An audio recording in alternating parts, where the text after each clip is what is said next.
राष्ट्रीय लोकतांत्रिक पार्टी और हमारे एसआई भर्ती के अभ्यर्थी थे, एसआई भर्ती को रद्द कराने की बड़ी मांग लेके 102 दिन से आंदोलन चल रहा है।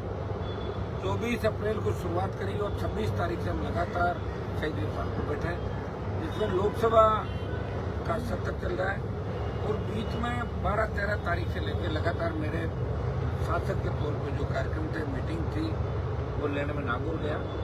70 दिन में स्वयं में बैठा रहा और उसके बाद का जो समय आपने देखा होगा, पार्लियामेंट के अंदर भी इसको जोरदार ढंग से उठाया हमने।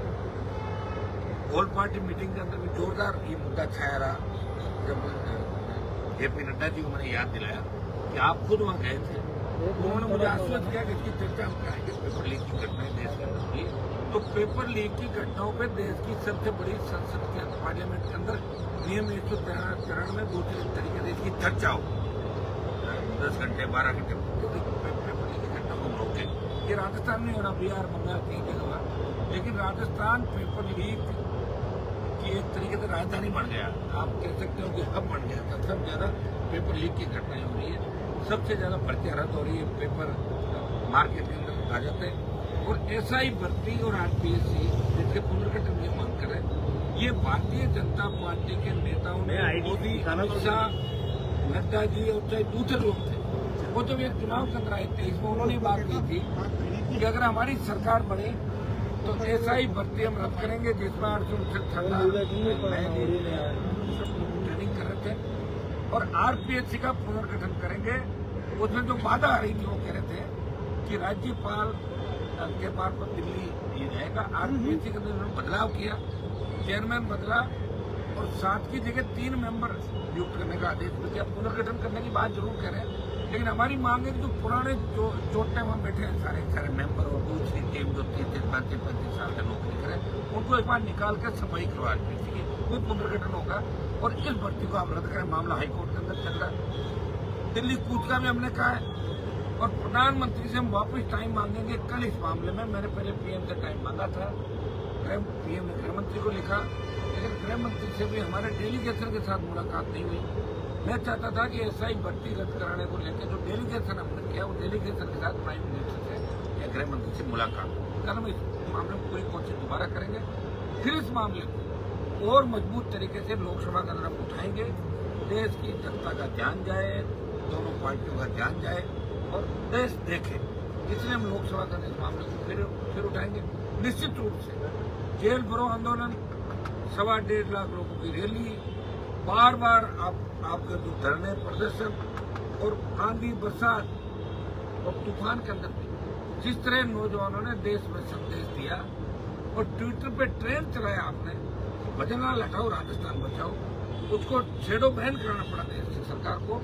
इतनी राजस्थान सरकार की बदनामी देश के अंदर हुई है, दिल्ली के तमाम नेताओं को पता लग गया कि भजनलाल सरकार सबसे भ्रष्ट सरकार है और मुख्यमंत्री और इसके आसपास के लोग, रिश्तेदार सारे जमीनों पर कब्जे करने के अंदर लगे हुए। सारे डिस्प्यूट लैंड इनके परिजनों ने, रिश्तेदारों ने खरीद ली और रातों रात उनको सल्टा रहे। तभी तो भजनलाल जी घेवर लेकर दिल्ली में घूमते दिखे आपको। ये हमारे संघर्ष का ही परिणाम है कि भजनलाल को 2 क्विंटल घेवर लेकर दिल्ली जाना पड़ा उन नेताओं का मुंह मीठा करवाने के लिए। साहब चीज के घेवर है, गाय के घी के बने हुए, ताजा है, आप खाओगे ताकि सोचोगे सीएम की कुर्सी बचे। लेकिन मैं आपको विश्वास दिलाता हूँ, भजनलाल लंबे समय तक राजस्थान के मुख्यमंत्री नहीं रहेंगे। अगर भारतीय जनता पार्टी को खत्म होना है तो भजनलाल को राजस्थान में मुख्यमंत्री रखेगी। इस पंचायत चुनाव के अंदर ये आपको परिणाम नजर आएगा कि भजनलाल सरकार के अंदर जो लोग बैठे, जिस तरह सीएमओ भ्रष्टाचार के अंदर सीएम रेजिडेंस, मुख्यमंत्री कार्यालय और भजनलाल जी के सारे रिश्तेदार और उनके साथ बेडम से लेकर कम से कम आधा दर्जन मंत्री जिनका आरोप लगे, वो सारे जमीनों का धंधा कर रहे हैं, भारी भ्रष्टाचार कर रहे हैं। एक ही बात कहते हैं कि मौका आया है और इस मौके में अगर चौका नहीं मारेंगे तो दोबारा मौका कब आएगा और वापिस कांग्रेस का आएगा तो ऊपर पर्दा डाल देंगे और बीजेपी कांग्रेस को ऊपर पर्दा डाल। बताइए, कांग्रेस के नेताओं पर जो ईडी की कार्रवाई हुई, पेपर लीक में जिन नेताओं के नाम आए, एक भी नेता पकड़ा गया क्या? हमने मांग करी कि एक आध मामले की, रीत के मामले की सीबीआई जांच आप कराओ। आप खुद जब हाउस के अंदर केसरी के आप बड़े नेता बात करते थे, जिनके पोस्टर पे फोटो थे, सुन रहा हो, चाहे सतीश पूनिया, राजेंद्र राठौड़, तीसरा सीपी जोशी, सब ये कह रहे थे कि अगर हमारी सरकार आई तो रीट की जांच कराएंगे, ये रद्द करेंगे, वो करेंगे। राजस्थान का जवान और राजस्थान की जनता सवाल पूछ रही है कि भारतीय जनता पार्टी के नेताओं की जुबान पर ताला कैसे लग गया, इन नेताओं के जंग कैसे लग गई, ये अपनी बात से बदल कैसे गए, क्या मिला जुली का खेल चल रहा है, ये राजस्थान का आवाम जानना चाहता है। और इसको लेके राष्ट्रीय लोकतांत्रिक पार्टी ने इस आंदोलन के सारे रिकॉर्ड तोड़ दिए और 100 दिन से ज्यादा अगर कोई पॉलिटिकल पार्टी और उसके नेता या लगातार बैठे रहे तो आरएलपी पार्टी जो राजस्थान को बचाने के लिए संघर्ष करेगी। हमारा जो मुख्य उद्देश्य है कि हमारी आरपीएससी कर्मचारी चयन बोर्ड और माध्यमिक शिक्षा इन पर लोगों का विश्वास कायम रहे, वापिस किसी भी तरह की पेपर लीक की घटनाएं नहीं हो और जितने भी दोषी चाहे वो कांग्रेस के बड़े नेता होते, बीजेपी को जितने ब्यूरोक्रेट हो या दलाल हो, वो सब पकड़े जाए। मुझे प्रधानमंत्री का वो भाषण याद आ रहा है, वो कह रहे हैं कि पाताल से भी ढूंढ लेंगे पेपर माफिया। तो पाताल पे जाने की जरूरत नहीं है, आपको देश के अंदर ढूंढना, पेपर माफिया आपको इस देश के अंदर नजर आ जाएगा। ये हमारी प्रमुखता से मांग है, हम लड़ाई लड़ेंगे। अगर वहाँ हमारी पार नहीं पड़ी तो दिल्ली कूच होगा, आरपीएससी, एसआई भर्ती, अग्निवीर और तमाम मुद्दों को लेकर, इस राजस्थान में बढ़ते अपराध को खत्म करने के मुद्दे को लेकर और भजन लाल और आसपास के मंत्रियों के भ्रष्टाचार को लेकर हम दिल्ली के अंदर इनकी पोल खोलेंगे। आने वाले कुछ ही समय के अंदर हम दिल्ली कूच का ऐलान कर रहे हैं। हम हमारी नजर हाईकोर्ट के ऊपर भी है कि हाईकोर्ट से एक बार देख रहे हैं कि हाईकोर्ट इसके अंदर क्या करता है। सर को तारीख तय करी है उसके लिए, दिल्ली कूच के लिए? हम नहीं करेंगे तो बता दो दिया, अभी मुद्दा जितना है। ऑल पार्टी मीटिंग के अंदर भी आपने देखा कि पुरजोर तरीके से मामला उठा था और जेपी नड्डा जी ने ये कहा कि इस मामले में पेपर लीक की घटनाएं गंभीर है और इसके हम सदन में चर्चा कराना चाहते हैं। सदन में चर्चा हो जाए तो इससे बड़ा मामला ही नहीं हो सकता। प्रयास कर रहा हूँ, एक बार उठाया और उठाएंगे और फिर हमें लगेगा अगर कहीं से कुछ नहीं होगा तो फिर दिल्ली कूच हमारा अंतिम हथियार होगा, ऐलान कर देंगे दिल्ली कूच करने का। अच्छा इरमान जी, क्योंकि आप 3-4 महीने से लगातार धरना दे रहे हो, क्या लगता है मैं ये कह रहा हूँ कि मैं यहाँ संघर्ष कर रहा हूँ तो कम से कम देश में बात चल रही है कि राजस्थान में कोई तो जिंदा है, सारे मरे हुए नहीं। ये तो राजस्थान का मान बढ़ी रहा है, क्या नुकसान किया तो ये तो लग रहा है भाई सारे क्षेत्र नहीं हुए। अभी भी एक पार्टी है जो राजस्थान के सम्मान में लड़ रही है, चाहे झालावाड़ की जो घटना थी जिस तरह स्कूल ढह गया था और मुझे कहते हुए मतलब किस तरह महसूस हो रहा है कि कांग्रेस पार्टी के 8 सांसद होते हुए कांग्रेस के किसी सांसद ने अपनी जुबान पे झालावाड़ की घटना का, उन जो बच्चे खत्मों का नाम तक नहीं लिया और न मुख्यमंत्री वहां गए और न लोकसभा अध्यक्ष वहां गए। बिरला जी हाडोती चाहते हैं, मुख्यमंत्री को जाना चाहिए, प्रोग्राम बनाया, 10-10 लाख रुपए उन बच्चों को दिए, 1-1 करोड़ रुपया देना था, कलेक्टर एपी होना चाहिए, घेरे रत्न हत्या का मामला दर्ज होना चाहिए। आज जो शेड्यूल ट्राइब और ओबीसी के बच्चे थे उस मामले को भी पुरजोर तरीके से हमने सदन को बाधित किया, रोका।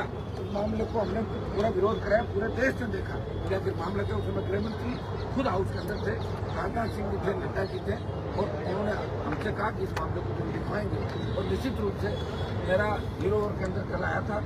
कल यह परसों जैसे ही मामला है कि मैं झालावाड़ की घटना को भी पुरजोर तरीके से जिस तरह हमारी भावनाएं आती है पूरे प्रदेश की, देश की, किस तरह हमारे छोटे बच्चे जो सरकारी लापरवाही की वजह से वो उनकी मौत हो गई, बच्चों की अभिभावक किस तरह सरकार की गलतियों का दंड झेल रहे हैं। तो ये भी बड़ा मामला है झकझोर करने वाला।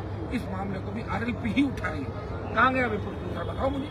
कांग्रेस ने तो यहाँ सड़कों पे ना दिल्ली में, हाँ जब दूसरे अंदर के मामले को कांग्रेस कौन सी चर्चाएं करी क्या नहीं करी तो कांग्रेस जाने, लेकिन मैं मेरी ड्यूटी पूरी ईमानदारी से लोकसभा का निभा रहा हूँ, सड़क पर निभा रहा हूँ, सदन में भी सड़कों पर आप जब 3-3 बजे धरने चलते हैं तो भी मौका लग रहा है तो प्रयास कर रहा हूँ राजस्थान के आम आदमी को तकलीफ नहीं हो।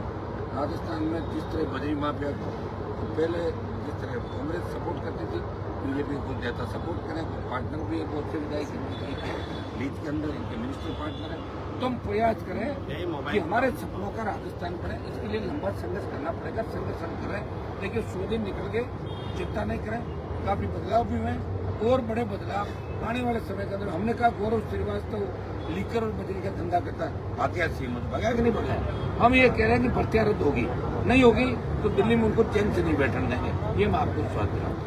वसुंधरा राजे और भजनलाल शर्मा एक साथ दिल्ली के लगातार दौरे कर रहे हैं। भजनलाल शर्मा 2 बार दिल्ली जा चुके हैं।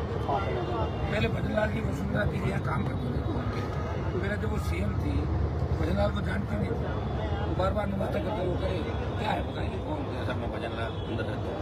तो अब वसुंधरा का समय खराब आ गया, भजनलाल बोले थे क्या इस तरह घेवर वगैरह मंगाए उन्होंने काफी ये दोनों एक साथ कर रहे हैं क्या सीएम घेवर उसमें क्या 2 किलो ले गए थे और कम पड़ के तो 1-2 किलो घेवर मगर वापस लेके आ घेवर तो तेल चल रहा तो जनता के जाने हेलीकॉप्टर लेके आ जाओ कौन सीरियस रहता भजनलाल।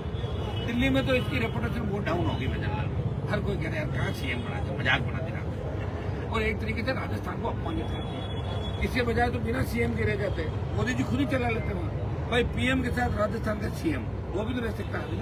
कई बार एडिशनल चार्ज नहीं देते किसी को और कई व्यक्ति 3 चार्ज देता है। इतना बड़ा हमारा अपमान एक नौसिखी व्यक्ति को जो दिन में 10 बार गलत बोलता है और जिसका पूरा परिवार प्रॉपर्टी डीलिंग का धंधा करता है, जिसके साड़े से लेके बेटे से लेके सारे लोग जमीनों जो विवादित जमीनें उनमें इन्वॉल्व है, ऐसे व्यक्ति को राजस्थान में बिठा दिया। मैं कह रहा हूँ समय रहते अगर इसको नहीं हटाया तो भारतीय जनता पार्टी राजस्थान में खत्म हो जाएगी। इतना ही मैं कह रहा हूँ। सर दिल्ली में एसएससी की प्रोटेस्ट में छात्रों के साथ मार कल मैं जाऊंगा वहाँ पे, उस मामले को उठाएंगे। देखिए सब जगह यही हो रहा है, लाठी और गोली के बल पर ही सरकार चलती थी। सीबीआई लाठी गोली और मैं उनको धन्यवाद दूंगा बच्चों को और शिक्षकों को कि वो अपने हक की लड़ाई लड़ रहे हैं और हक की लड़ाई लड़ते लड़ते लोगों ने बलिदान भी दे दिया। अगर भगत सिंह जी नहीं होते, बहुत से क्रांतिकारी नहीं होते तो देश आजाद नहीं होता।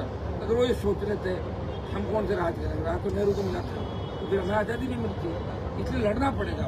मैं कह रहा हूँ मैं लड़ रहा हूँ, कोई जरूरी नहीं मुझे सफलता मिले, लेकिन देश में बात चल रही है प्रदेश में कि हनुमान बेनीवाल सब काम छोड़ के राजस्थान के जवान किसान और सर्व समाज के लिए सड़क से लेकर सदन तक लड़ रहा है और हर वर्ग की लड़ाई लड़ रहा है। यही मैसेज हमें देना है। राजस्थान लड़ा का प्रदेश है, वो कमजोर प्रदेश अब नहीं रहा जो पहले था, वहाँ लड़ा के नए तैयार हो गए राजस्थान। छात्र संघ चुनाव को लेकर भी हमने तो बहुत छात्र चुनाव के लिए मैंने तो मेरा बहुत समय खराब किया, छात्रों ने हवा निकाल दी थी उससे मेरा बहुत नुकसान भी हुआ।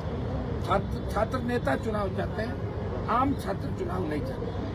आम छात्र के हमें क्या करना चुनाव से, छात्र नेता जरूर गाड़ियों में घूमते हैं, बड़ा बड़ा करते हैं, लेकिन मैंने तो छात्र के लिए लगातार 2 महीने मेरे खराब किए और हवा निकल गई। वो तो पार्टी के कार्यकर्ता थे, संख्या से 15,000 पहुंच गए, 500 नहीं पहुंच गए। ये छात्र नेता भी क्या कि अपना अपना डेमोस्ट्रेट करने के लिए और मैं तो ये कह रहा हूँ कि कैंपस के अंदर चुनाव हो तो पॉलिटिकल पार्टियों की दखल अंदाजी बंद हो जानी चाहिए। कांग्रेस बीजेपी के नेताओं के परिणाम करके वो अगर नया यूथ नेता बनना चाहता है तो वो लीडरशिप नहीं मिलती, क्योंकि सारे 90% चोर है। जब चोर की वो पूजा करके उसके जयकार लगा आगे बढ़ना चाहेंगे तो चोरों के जयकारे लगा के कोई नई क्रांति नहीं आ सकती। तो शासन चुनाव में पॉलिटिकल पार्टियों को हस्तक्षेप नहीं करना चाहिए, ये मेरी निजी राय है। ठीक है SI भर्ती रद्द करो।